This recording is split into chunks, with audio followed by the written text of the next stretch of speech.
Hello everyone, Dr. J here. Thanks for joining me. Really appreciate that. Today I'm going to actually recycle an old episode from the past. It's with Brent Pourciau, and we did his DNA analysis over Skype, so the audio quality is not as good as I would like it to be, but it allows you to see the evolution of some of the old DNA consults I've done and where I'm at now. The other interesting part about this, of course, is Brent Pourciau he's down in Covington, Louisiana. He trains professional baseball pitchers and up-and-coming baseball pitchers. And he's also a mutual friend with David Ardsma, who, of course, was on the podcast in the previous episode. So if you haven't heard that one, I recommend it, and I hope you enjoy. Thanks for joining. The reason I wanted to have you on, obviously, is to talk about your DNA, but also kind of talk about partnering up in terms of your program, because I really appreciate what you do, and I watch your videos. And yeah, definitely, I'm excited. And what I would do is I would send a piece of paper, just like the report that I just sent you on Twitter message. Okay, I'm pulling it up. And that's like a really short summary paper. Of course, it requires you to do 23andMe, which is spitting in a tube, sending it to the company. And then I couldn't believe that it took that long. It did take a long time.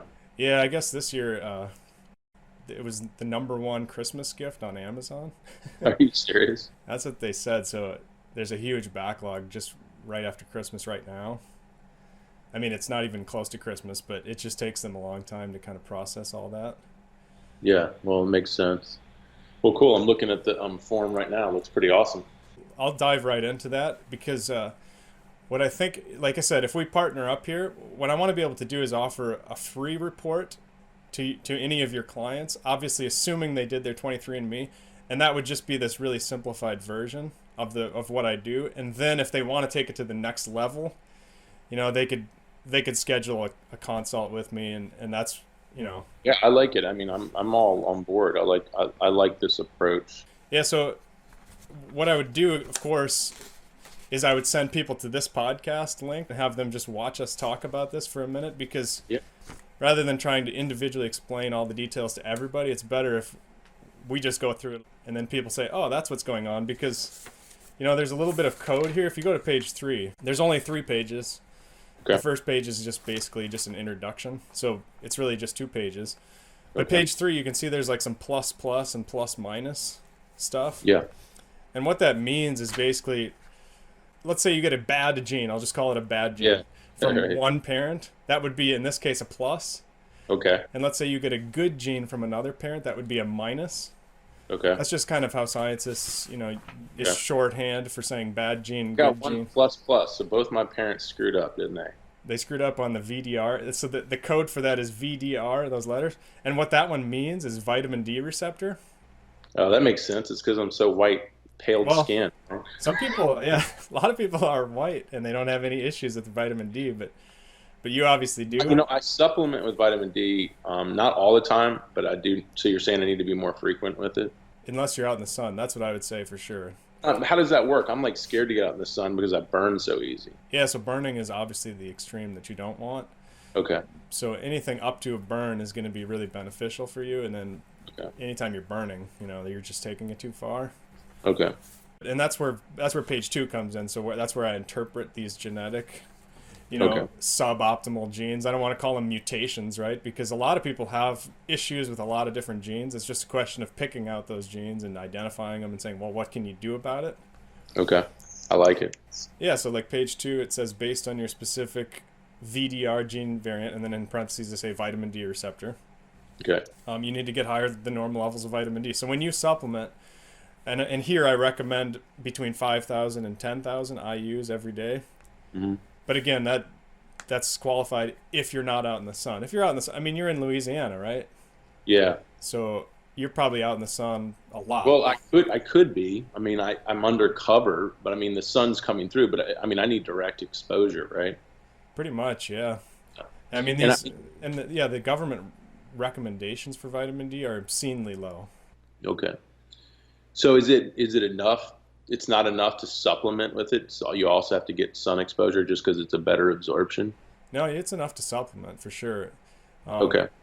especially like I say, I mean, what I do is just balance it out and say, I was out in the sun today, I don't need to supplement, or I wasn't out in the sun, I should probably supplement. Oh, At least with this specific gene variant. I mean, it's a plus plus. That means you got a bad copy from your father and a bad copy from your mother.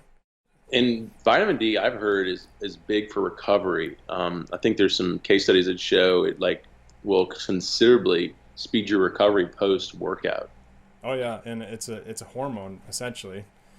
You know, it's actually built from cholesterol too, which is important to know. So if you're if you're taking statins, which I hope you're not, but if you are, yeah, I'm not. good. And then if you're not eating enough cholesterol, because all the doctors these days, they're all telling you, oh, don't eat cholesterol. Well, the crazy thing is my father's been on statins for 20 years, and so I mean, he's every doctor I go to prescribes me a statin, and I never take. Yeah, yeah.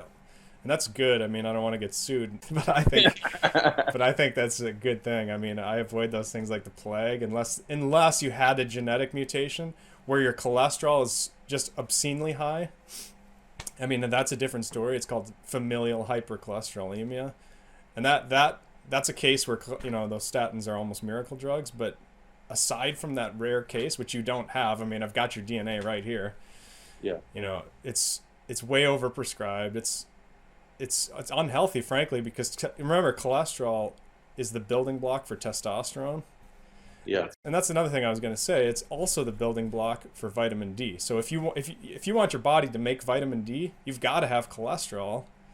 Even if you're out in the sunshine all the time, if you don't have that cholesterol, your body can't make that vitamin D. You know what I mean? Is this going to be common in redheads? Because my dad's a redhead, and I've got an ex-major leaguer right now who's going to all these doctors dealing with his low testosterone.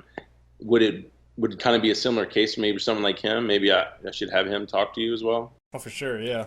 I mean, and remember, this isn't the vitamin D itself, this is the receptor.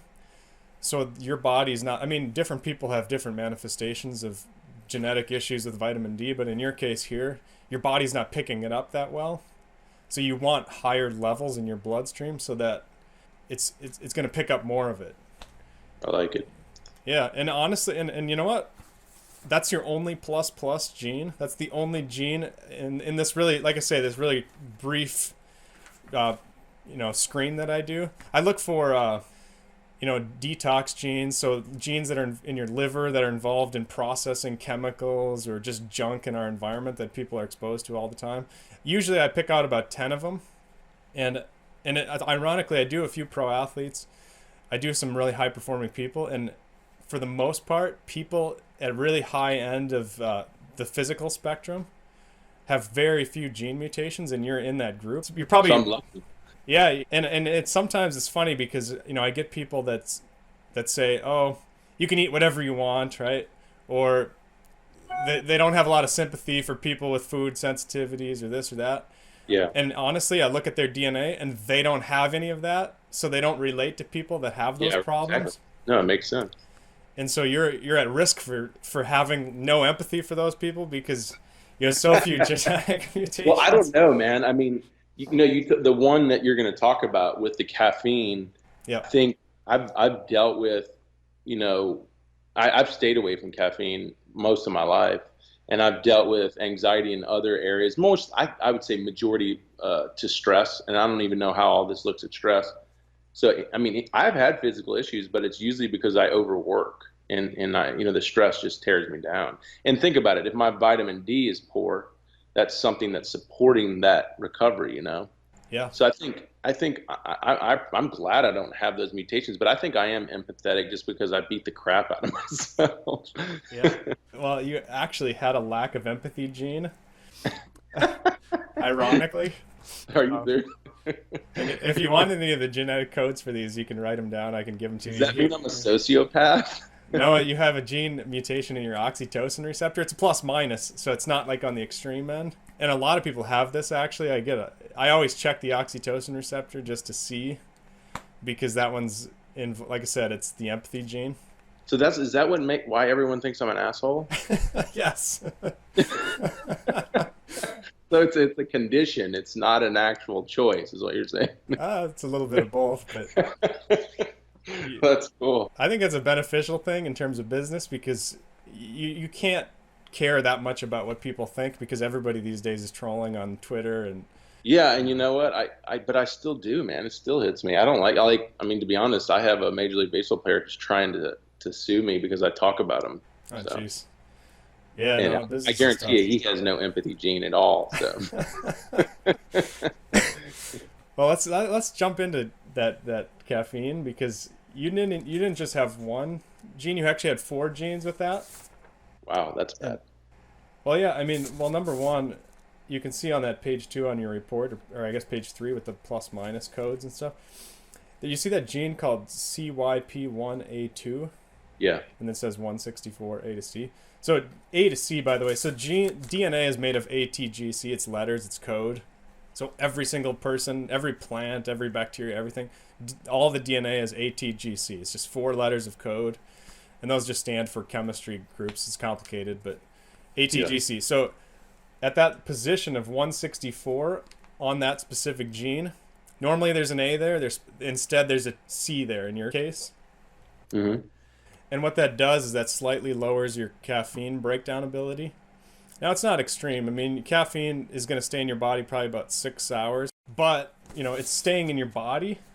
But you had a bunch of other genes that said, number one, you're more stimulated by caffeine. And then you had a bunch of anxiety genes related to caffeine. So if you're taking caffeine or probably any coffee or... No, the more you say this, when I started getting like just beat down sick, and I was going to this restaurant like every day, and I was drinking this sports tea, and I kept thinking, I'm like, I'm not like, what's causing all this anxiety? And then I never forget, I looked at the ingredients and I was shocked it had caffeine. I was like, no one told me it had caffeine, and I was pissed. I drank it for a couple of years. Yeah, and they sneak it into all the sports drinks and things, Yeah. No, and you're right, man. It makes total sense now. And even dark chocolate, I love dark chocolate, but it'll take me down sometimes. Yeah, wow. Yeah, so that's the caffeine gene. And what I also do, especially for somebody like you who has such a few number of plus genes, I mean, you had so few genes in these detox pathways that were problematic. What I do is I look at plus minus genes that you have multiple problems with. And you can see your gene COMT. You've got a plus minus on that top one. Mm-hmm. And then the next one down, COMT-H62. In other words, that specific gene, which is called catechol O-methyltransferase, that's why we just, in scientists just call it COMT. Mm-hmm. You had 2 issues. You had a bad copy from one of your parents, and then a good copy from another parent, but then in another position on that same gene, you had another bad copy and another good copy. And what that usually does is it usually causes a problem with that gene.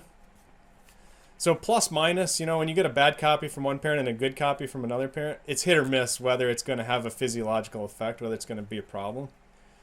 But when you get 2 of them like that, it usually is a problem. So I recommend, and I say this on page 2, you likely need to eat more salt and drink more water than normal. Yeah, because I've had serious dehydration issues through my life. I mean, to the point of almost heat stroke. Yep, and this is the gene. This is why. Okay. And this is super common when I pick out these gene issues, right? I see that like people relate to it just from their own personal history and experience. Well, that's why how would this link? So I there's a lot of good research on creatine. There's not a lot saying there's many negatives, but every time I took it, I would dehydrate and sometimes go into full cramping because of it. Yep. Well, this gene, right, it causes you to urinate out a lot more water and a lot more salt. So, and obviously creatine, it absorbs water like crazy. So what essentially it's doing is it's exacerbating the problem. Right. And I recommend, I mean, salt too, right? Salt gets demonized today too by the medical establishment. So I can't eat enough of it, and I'm always freaking out. Am I eating too much salt? Nope. And well, some people do. Some people have genes that say that indicate they get high blood pressure if they have too much salt. But you had the opposite. Let me just look at my notes here. I know for sure it came up. I just got to find it. Yeah, you're a low risk for salt-induced hypertension. Well, that's good news because I still have hypertension, but it's good to know it's not coming from the salt. Yep, and some people it does, and that's, when it does come from salt, that's why every once in a while you see these studies that say, salt is the cause of hypertension, and then there's a lot of debate about it. It's because the genetics screw everything up. Some people do have genes that give them hypertension when they have too much sodium, but most people don't. You're on the opposite extreme where salt doesn't give you hypertension. I know I get it from caffeine. I feel like there's some moments of caffeine I'll take it and I'll just feel my body just wants to knot up. It's that hypertension. I don't know. Would caffeine could it cause hypertension? Hypertension, yeah. I mean, especially me if I'm having anxiety with it, right? Yeah, you got so many caffeine genes. It's about as much as you can have, Okay. Problematic caffeine genes. Yeah, because that's the one thing I've been challenged to curb is my hypertension. I'm an amped up guy all the time. So yeah, and some of that might be mental. I mean, some of it might be, just meditative type stuff. That does help a lot. And this same gene we're just talking about, you can see on that. I recommend Redmond sea salt #1, which is cheap. It's actual sea salt. Is Himalayan good? I always have Himalayan. Himalayan's great. Yep. Every once in a while, you find a batch that it's it's slightly radioactive, and that makes me nervous. And that's why I usually recommend this Redmond stuff, because #1, it's cheaper. It's from Utah seabeds, ancient seabeds in Utah, so it still has kind of that pinkish. It has some of that pink in it, which is iodine. Iodine. And it doesn't have the microplastics. Now, today, a lot of the sea salt has microplastic in it. Yeah. Which is insane. And then. So Redmond. Redmond. Redmond. I was thinking like the chew back in the day. No, that's pretty much. It's MOND. MOND. Okay. Yeah, look it up. If your store sells it there locally, you can get it really cheap. I even order it on Amazon if I can't find it. I think I've seen that brand before. Now I'm remembering it. Yeah, they call it real salt. Yeah. But here's where I was going with this: is that same gene, COMT, it leaves adrenaline in your body longer. Oh, that makes total sense. So, so essentially you're more prone to being addicted to adrenaline, #1. Oh, I think that's where I get that amped. I want to be amped all the time because of that. Yeah, so this is related to that caffeine, right? So, and that can inhibit your digestion. So, adrenaline can do a ton of things. It puts and that's where I got really sick. So I destroyed my gut because of the caffeine and the adrenaline. Yeah. Because it pulls all the blood from your gut, and my gut just literally broke down. And then I had to rebuild my gut, and then I had to control my adrenaline and all that. And I've already gone through that phase. I mean, any tools to help me, I've gotten pretty good at it. But you're right on it. So. Yeah. How long ago was that? That was like 2 years ago. It was literally crushing me, and it was this combination of caffeine and adrenaline, and it almost destroyed me. Do you take probiotics, or did you at some point, or prebiotics? Oh, I'm huge on that. I take probiotics. I take Triphala, which helps just promote your own detoxification of your gut. I'm constantly eating fermented fruits. I love kombucha now. I tell you the truth, sometimes I overdo kombucha. Yep. But it also has a very detoxing effect, which has a very relaxing effect to my body. There's one thing that I can't give up. I love my glass of wine or two a night. I'm not a heavy drinker, but I do like to have that because it helps bring down my adrenaline. I feel like it helps bring me down a little bit. If I drink too much, it'll actually bring me back up. Yep, that works for me. I don't have any problem with that. Okay. It's probably a good strategy with this specific gene. The other one is I recommend magnesium on this sheet here. Oh my God, dude. I can't put enough of it in my body. But here's the thing. I'm allergic to most of it. If I rub it on my skin breaks out. Wow. I just don't think I absorb it. And a lot of them I put in, it just goes right through me. But I found this spinach-based one. It's pure. It comes from spinach. And man, I eat it like M&Ms. My body just loves it. It sounds gross, but hey, it's working. Yeah, that's but one that of the helps ways. With the hypertension too. Yeah, and in the evening, especially if you take it before bed, it'll just lower your adrenaline threshold and all that. So is that the best way for me to counter the adrenaline, is the magnesium, or what? That's what I think. The wine is fine, but the other thing is estrogen. So if you have exposure to estrogen, Well, I've got 3 women in my house. Well, 2 daughters and a wife. well, you're not going to get enough just breathing in the air, but Dang it. but usually the problem would be soy or some kind of dietary Soy? estrogen. Oh yeah. So I've stayed away from soy because I don't like the estrogen effect. So really, I need soy is what you're saying. No, I'm saying avoid it. No. Oh, avoid it? Oh, for So you're sure. saying I don't need estrogen. Yeah, estrogen will further mess up this enzyme we're talking about. Oh, okay. Having No. so yeah, right. You don't want it. You want to avoid estrogen more than the average guy because it's gonna further lower the function of the COMT enzyme we're talking about. Which is really hard because every Yep. athletic bar they put soy in it, and I literally stopped eating them. Yeah. Is there any place that I might be getting it that I'm not aware of, like that's being snuck into? Well, lavender is a big one, I think. You find it in the hand soaps and you find it in the bar soaps and things, and I would avoid that. That's definitely, it's becoming more and more clear that that's estrogenic. That acts like estrogen. Lavender, yep. Wow. And the other one with plants is flax. A lot of people don't realize flax is really What? estrogenic. I eat flax all the time. I'd kick it. Okay, no flax. Wow.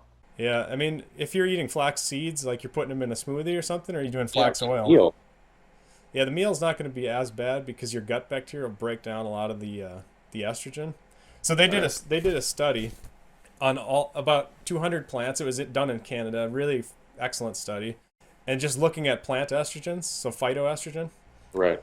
And they found basically none of the plant foods. I'm talking like broccoli, like black beans, everything, hundreds of foods, and almost none of the plants were above 1,000 micrograms per 100 gram of food of estrogen. So just remember the number one. I mean, basically nothing was over 1,000.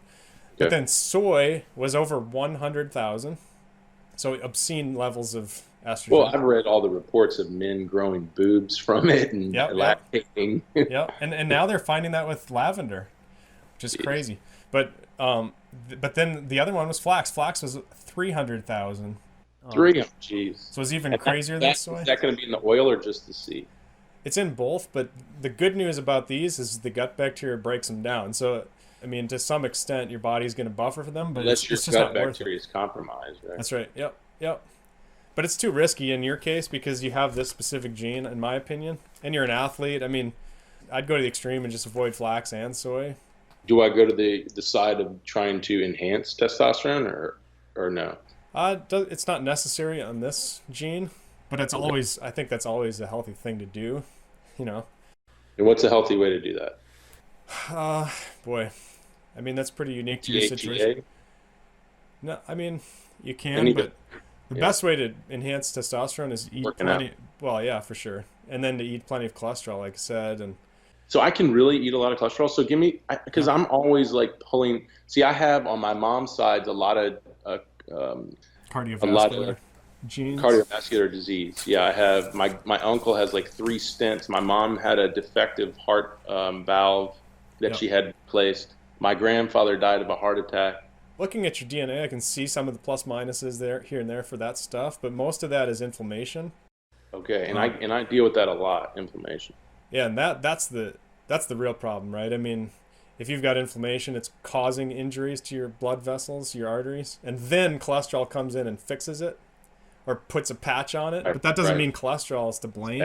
Yeah. Well, so how do we fight inflammation? We can do that with good oils, but I can't have flax. Some like avocados, I guess omega-3s. I mean, do you feel comfortable with fish oils today? Oh yeah. I mean, I'd rather that you had eating something like sardines, but I love eating sardines. Yeah, but I mean, exercise is good. Overtraining is bad. I mean, anything where you're going extreme and you're overdoing it, that's causing inflammation. Right. That's usually me too. I've noticed too, like kombuchas, like when I bring my acidities down, it reduces inflammation. Is that true? Probably, yeah. What you're doing is you're feeding gut bacteria, and you're bringing inflammation down through your gut bacteria, probably. Right. But and I think a lot of bowel issues are linked to inflammation as well. I think most of them linked to inflammation, where they're not breaking it down, and the bowels are swelling, and that's most of your problems right there.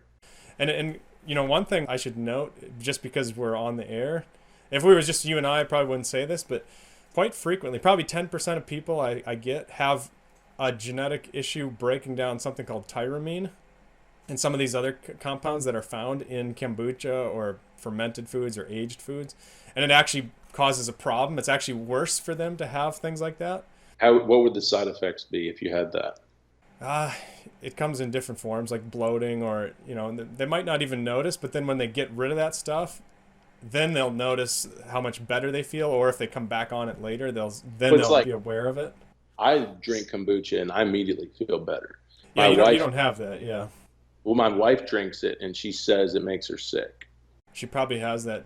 It's surprising how many people have that genetic issue, and because nowadays everybody's being told to eat fermented foods and kimchi and whatever.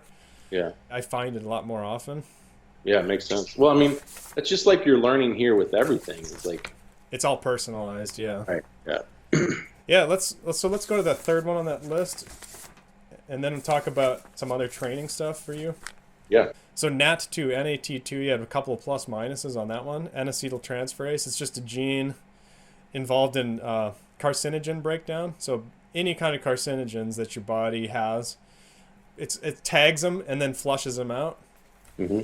And I mean, you didn't have a total massive problem with it, but it's enough to kind of I have cancer on my dad's side. Okay. Yep. That would be a cancer issue, right? It increases your risk. Yeah. Cancer is always kind of an odds game. Yeah. And and this would make vitamin C more important for you. Oh man, I take it like all the time. So just real quick, my grandfather died at 40 of colon cancer, and then my grandmother died at like 46 of breast cancer. Okay. One of them probably had that estrogen gene. One of the things that people make a mistake on with the cancer stuff is they think antioxidants are going to solve everything. Yeah. And that can actually make it worse. Why? Because if you take antioxidants all the time, it can actually protect cancer cells that are supposed to be dying, and it gives them kind of a life support, and they hang on a lot longer than they should and divide and reproduce. So I love my smoothie in the morning with tons of blueberries, and then I have my wine at night. That's a lot of antioxidants. Is that too much? It's probably too much to do every day, yeah. Okay. I'd cycle that like every other day, because the antioxidants are going to be important to get rid of these carcinogens. But then if you have too much, like you said, it could be overdoing it. Yeah, because our bodies are always fighting a cancer cell here, a cancer cell there. And you want that cancer cell, when it pops up, to just kick. You want it to die. And vitamin C is especially unique. I like vitamin C because it can your body turns it into hydrogen peroxide. So it actually is further cancer killing. Whereas most other antioxidants are not like that. I've also heard, I mean, I know this might be a wives' tale, but they say if you have cancer, drinking food grade hydrogen peroxide, like little small amounts of it, helps fight cancer. Well, I think more the viral aspects of cancer. I think those people believe that virus has a lot to do with driving cancer. What would you say about that? Some of them do. I mean, there's definitely viruses that insert into your DNA and drive the cells to reproduce way faster than they should. But I think anything that pushes those cells over the edge and kills them is really beneficial. I mean, that's one of the reasons chemotherapy in general works, because it just pressures every cell in your body. It just, stresses them out. I mean, I'm not saying chemo is the ultimate way to go. I do a lot of consulting with people.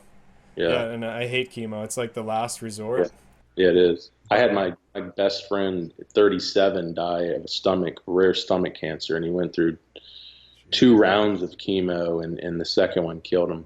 It was just hard watching a guy at 6'5", so incredibly healthy and strong. Just it literally took him down like that.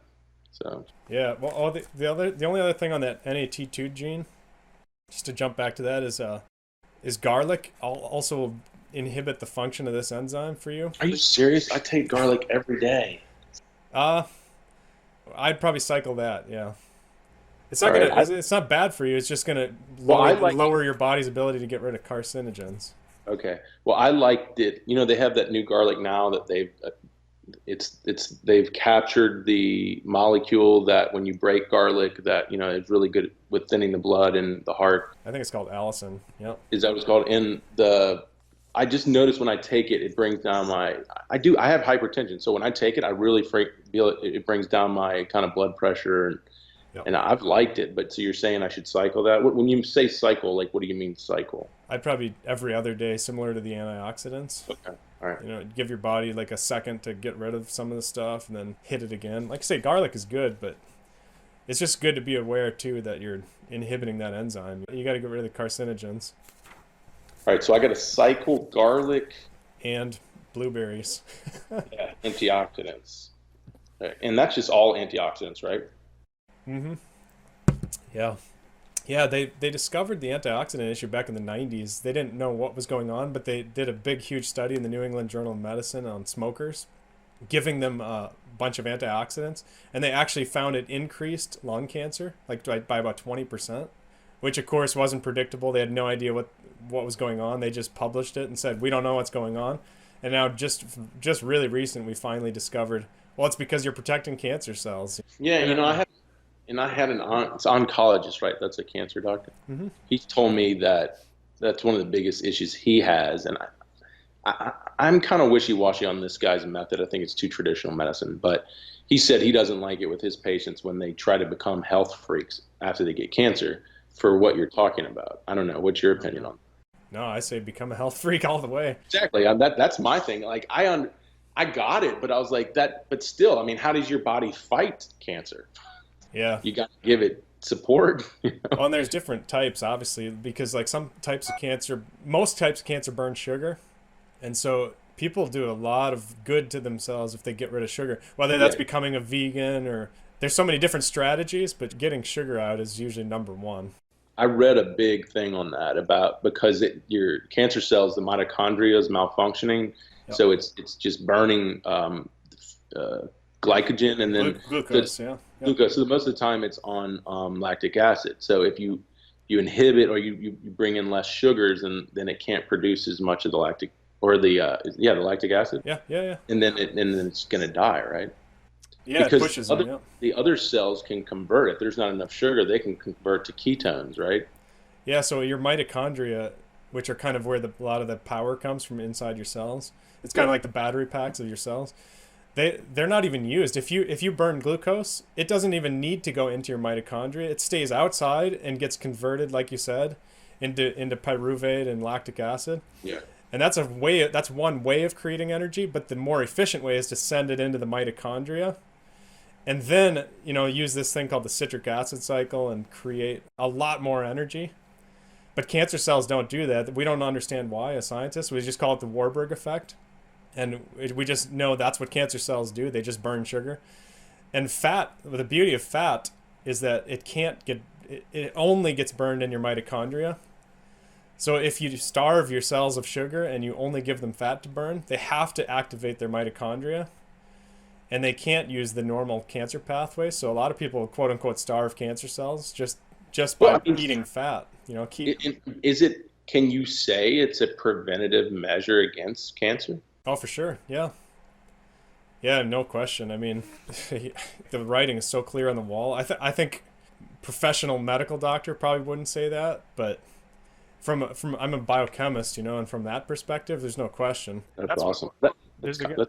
Yeah. There's a guy, Mercola, Dr. Joseph Mercola. That's where I read all of it. Yeah, Mercola. Yeah, he's out there right now promoting this, and I mean that's his big diet. His diet is essentially just teach your body how to burn fat. Yep, and do it consistently. I mean, I really think if you had 100 people had cancer, you'd have the majority of them not wanting to kick out the sugar. Yeah. It's not an easy thing because you actually have to go through a detox of sugar, don't you? Oh yeah, it's addictive. Yeah. Yeah. Well, let's talk about your athletic profile too, because that's it for detox. Usually, I find like 10 genes. For you, it's just a couple. So, what else on the carcinogens? Like, what helps me detox the carcinogens besides the garlic inhibiting that? What would help me detox it? Well, keeping stress low, exercise. The stuff that you're already doing, I think, all right, is beneficial. It's good. Yeah. I mean, one of the reasons exercise is so good is it gets your blood flowing. It just helps your system to filter more out. And when you say by exercise, are we lifting Anything, weight? anything. Is it vascular? That's I think that's where we should talk, because that can be more personalized. So, I mean, you had a mix of muscle types, but you're mostly a sprinter. That makes sense. You're ideally suited for high intensity interval training. A lot of guys are between their power lifters or their endurance. Your genetics indicate high intensity interval training would be optimal for your health. So like a CrossFit, like a circuit training aspect of it, right? I mean, a model.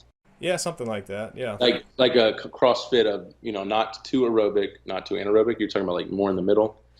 Yeah, like these guys that would do like a sprint interval, and then they would just go all out and then just rest for a specific amount of time, and then go all out and then rest.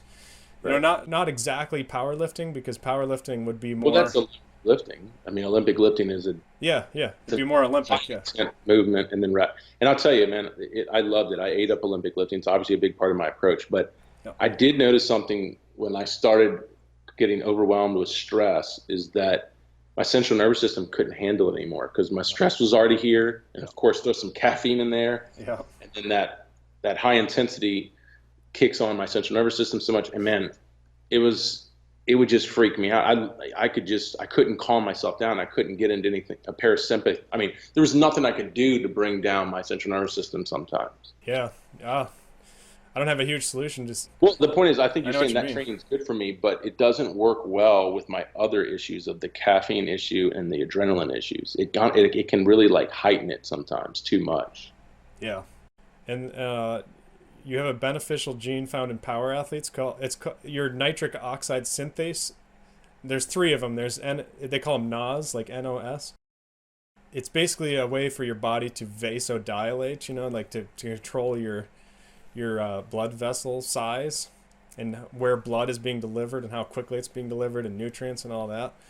You had a really beneficial gene, and just throwing it in there. It's a plus for NOS3. That's huge. So you had a lot of good power athlete genes. I mean, you really had it going genetically in terms of becoming a pro athlete.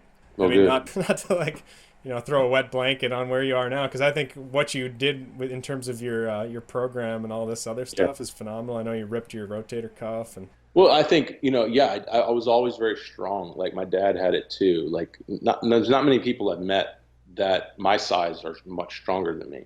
I can also eat more than most people too, which probably is what I have to do to constantly keep that muscle tone and development. But now I just lost my train of thought. Well, you had stronger than normal bones also. Oh yeah, that too. But the issues I have is like I have a lot of joint tightness. So I think, because think about someone who's strong is also going to have a lot of joint stability, and it's almost too much to where I can't mobilize it. And with throwing, that can really cause, say, the shoulder to overwork, have to over mobilize because your hips aren't mobilizing, and then you tear that with all your strength. Interesting. Yeah. Low risk for lumbar disc. So you probably don't have any low back issues. No, it's more upper. Yeah, so that's good. I mean, a lot of people have genetic low back issues, so they're at risk, or they already experience a lot of low back problems. When I find people at risk, I would probably approach their training a little bit more cautiously around their low back. You don't have to worry as much about that. You had a high response to amphetamines, which is kind of funny. I'm just throwing that in there because, sometimes these amphetamines are in these. Well, that goes back to the caffeine, right? Yeah, it's just any kind of stimulant you're going to want to watch out for sure. I know. Like I said, I that's where I get too amped up. Yep. So that's what I had in terms of your athletic profile. In terms of your diet, we already talked a little bit about this stuff, but it looks like you're able to digest dairy just fine, which is good. Yeah. Well, I was born lactose intolerant, but it went away, and it doesn't bother me anymore. So. Yeah, that's good. You have a high HDL cholesterol. You had a bunch of genes, like 3 or 4 genes that tell me that your blood, if you got your blood tested, it's going to have high HDL, and that's a really good thing. Okay, well, that was the thing. So that's why my cholesterol levels would come back very high, and my doctors wanted me to prescribe statins. But when you looked at the HDL, it was way above the LDL, like way above it. Yep, and all that matters. HDL was pretty good. Yeah, and all that matters is that ratio. Yeah. In terms of the studies. And also the particle size too, right? Or no? Yeah, particle size makes a big difference, yeah. But even there, if your HDL is really high, even if you've got higher bad particles, I mean, the particles are really coming from inflammation. So it always comes back to inflammation. You've got to mitigate that, and I think you are. Well, I'll tell you right now, I think I have it. I mean, tell me if I'm wrong. I feel like there is some gene that doesn't really help me with inflammation. I feel like I have to be aware of it, and I have to keep my stress down, and I have to eat well. I don't think I can. I think that's where I'd have empathy. I mean, I understand what it means to be inflamed all the time, specifically now that I'm post 40. Yeah, yeah. When you're 20 and you get drunk or something, your hangover the next day is nothing, and then when you're 40, it just drags on, irrespective of your genetics. And I think that's just our body's ability to detox. It goes down quite a bit, and a lot of that has to do with something called glutathione. You heard of this antioxidant called glutathione? I think I have. What is it? So it's your body's main antioxidant, and it like basically your body creates its own antioxidant. So with blueberries, all this stuff, nothing compared to glutathione that your body makes. And you can increase the rate of glutathione in your body. You can increase the amount. You can even supplement this stuff. You should try it. I mean, all right. It's a little bit expensive, but give it a shot. Just, How do you spell it? So glutathione, glutathione. And you've got to buy it in a form called liposomal. Like that's spelled LIPOS, OSOMAL, liposomal. So it's got to be liposomal glutathione. And that literally will increase your glutathione levels. It can't, if you just buy regular glutathione, your stomach acid will destroy it. So you buy this stuff called liposomal. That's going to help me with inflammation. Seems like, right? Yeah, that'll directly drop your inflammation. It's just real expensive. So what I would do is just take it when you're stressed out only. And if it doesn't work, it doesn't work. But, some people have genetic issues with their glutathione, so they really need to take it. You don't have that, but it'll probably help you anyway. Okay. It's just so expensive. I'd rather that you only cycled it when you needed it. Okay. So the cholesterol we talked about, salt we talked about. Oh, you have a sweet tooth gene, which is kind of funny. Well, I know that. You should see my dad. He can't keep a bucket of ice cream in his house. Yeah. Yeah, the gene is called fucosyl transferase, like Fuco. Well, that's probably why I like the wine at night. It gives me that sweetness, Yeah, and then you had a 17-fold increased risk for colon cancer from processed meats. So meat is fine, but if you're eating a lot of I'd avoid processed meats in your case with your intestines. I typically do, which is like, give me a good explanation of process so I know what I'm doing. I mean, like bologna, salami, any kind of thing. They're putting all these preservatives in, and they're just putting all this crappy old expired meats together and putting chemicals in there to mitigate that. If you eat, a steak that's gone bad for a day or two, you notice it, you taste it, but because they're putting so much salt and they're putting so much preservatives and things like that, I mean, you could pretty much eat like roadkill that's been out for 7 days, and you wouldn't even notice the difference. I've really moved away from meat. I was a huge meat eater, and because when I went through the gut issues, I couldn't break it down that well. So I've literally I still eat it, but I just don't eat it that much. Yeah. I don't have a problem with good, grass-fed meat or whatever. It's just the processed meat for you. I would just completely avoid it. Yeah, because my grandfather had really bad colon cancer. It killed him very young. So. Yeah. So that's it for the diet. That's what I had for you on your diet profile. Okay. Awesome. And just a couple other last, just interesting factoids, I guess. You have a resistance to norovirus, which is just kind of random, but that's a nasty. I can't get it. You can't get it, yeah. So if there's a norovirus plague, you better be on the front lines helping everybody else. Noro is like a nasty virus. I've had it. You puke and you got diarrhea. You got things coming out both ends for hours and hours. It's really painful. But you're plus to not have that. You have longer telomeres. I don't know if you've heard about telomeres. Mm-hmm. But they're the end caps on your DNA. Mm-hmm. And there's actually testing you can do to test your telomere length. It costs $100. It's probably not worth it. But usually they can literally determine your health age. What age is your actual body, your health? So it's kind of like your health span, just based on your telomeres. And what happens in animals, and especially mice, where you can manipulate the telomeres, if you shorten the telomeres, you see like old age rapidly come on. You said they're shorter, so remind them short or long, what were you saying? No, long is good. I mean, yours are long Mine were longer. Well, according to your DNA. the interesting thing was, you hear about the two twins. One went to space for like a year. Oh yeah, yeah, definitely. It didn't. Was that one of the things that they found that Yep, those lengthened? that was the biggest thing. Yeah, yeah, Yeah, I remember. I remember it. It triggered that. Yeah. Yeah, and space is unique because they have this cosmic radiation, Yeah. and that's one of the issues with going to Mars is that there's these iron particles flying around in space, and when they hit something, they fracture up. And I mean, it's worse than getting hit with X-rays just constantly. So it's just literally cutting through Your DNA. your DNA. It's like going Yep. into your cells, right? Yeah. Yeah, and what happens if you do a double-stranded break where it literally cuts through both strands of your DNA? Because DNA is like it's wound together. And if it cuts through both of those strands, then your body just makes something up when it repairs it. And then mutates. Yeah, and then you get these weird mutations, or the cell just has to die, but it's really stressful on your DNA. Yeah, I went to a talk one time with a guy who's from NASA on going to Mars, and that's the biggest difficulty with Mars is the radiation. Would you wear a suit? It goes through iron suits. The radiation just blows through everything. Wow. Blows through the spaceship. We obviously weren't meant. I mean, I'm doing studies in my master's class on altitude. I mean, we're not built to go like 15,000, 20,000 feet up. Yeah, yeah. Better go to Mars. Right. And the last thing, in terms of your DNA, you're a slow metabolizer of something called DCA, and that's a chemical. In public pools, they oftentimes put it in there. It's actually a chemotherapy drug, rarely used, but where you do find it is in public pools. They dump it in there to kill bacteria and things. It can go through your skin, and you obviously don't want a lot of that stuff in your body, and My body can't detox it. you don't get rid of it that well. So public pools, watch out. I mean, if you're in there once a month, something like that, no Is there big a way deal. to detox it, to help detox it, or no? Not really, but if you put coconut oil or something, it wouldn't go through your skin Okay. as much, but preferably you just don't hit up the public pool every week, or every day. Well, now that I got kids, they put me in there all the time. I probably need to stop. Yeah, well, you're just slower at breaking it down, so I mean, it's not like it's gonna cause big problems. It'll just take your body a little bit longer to clear it out. Okay. Well, that's good to know. Yeah, it came up on when I was going through your DNA. I figured you should probably know. Cool. So that's what I got for you, Brent.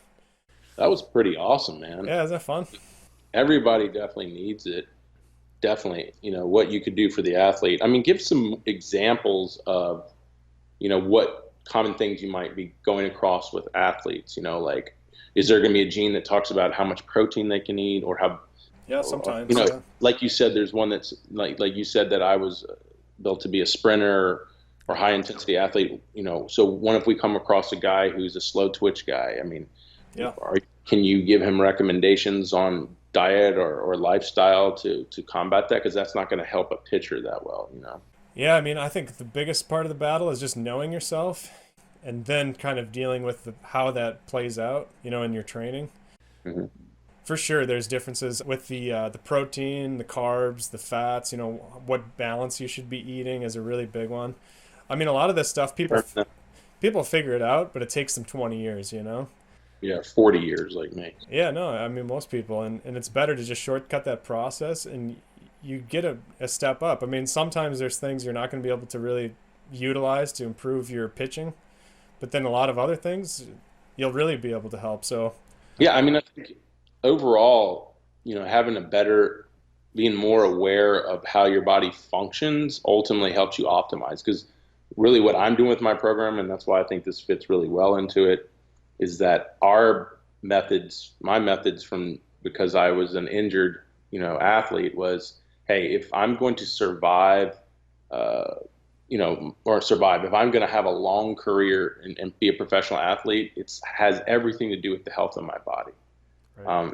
And I think that's there's this culture specifically in baseball that they don't even consider that. They're like, all that matters is we just get the output that we want. And I'm like, there's no way. No other sport plays as much as we do.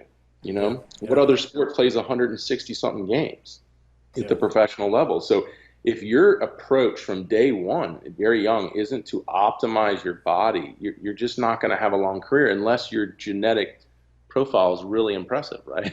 Yeah, no, unless you get lucky. And I do see that, right? I see it all the time, like I said at the beginning, where I get a lot of really high-end athletes and they just got lucky. And they think I think everybody that's going else to be is. most of them, right? I mean, that's what if you took the DNA of all Major League Baseball players, you'd see a pool of really, really genetically talented guys, obviously, right? Well, yeah, but then you get the guys like Tom Brady, and I've never done his DNA, but he does have a copy of my book.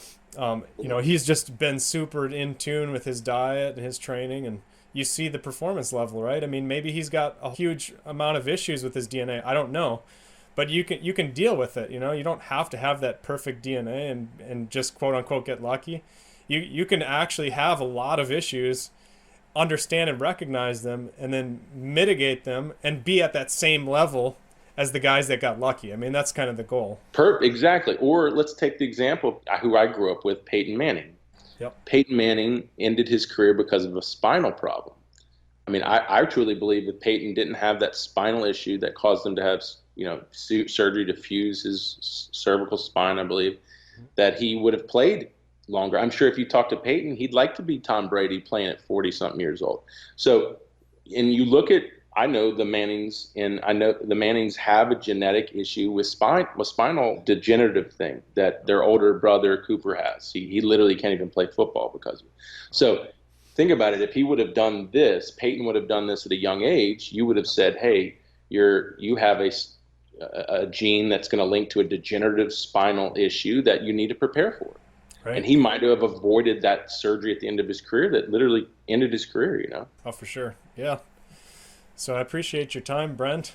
And like I say, just totally informal today. But, I enjoyed our talk, and I'll enjoy working with you guys at Top Velocity.